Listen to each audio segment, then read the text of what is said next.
చూడండి.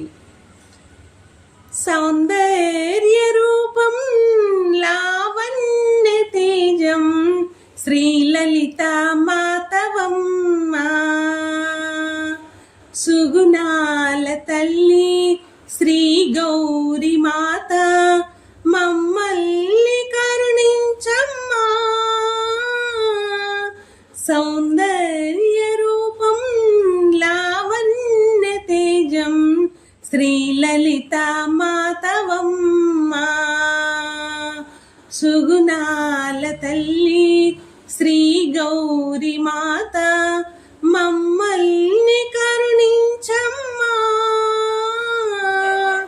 నీ నామము జపించి నీ రూపం స్మరించి నీ ధ్యానంలో మేము మునిగెదమమ్మా. నీ నామము జపించి నీ రూపం స్మరించి నీ ధ్యానము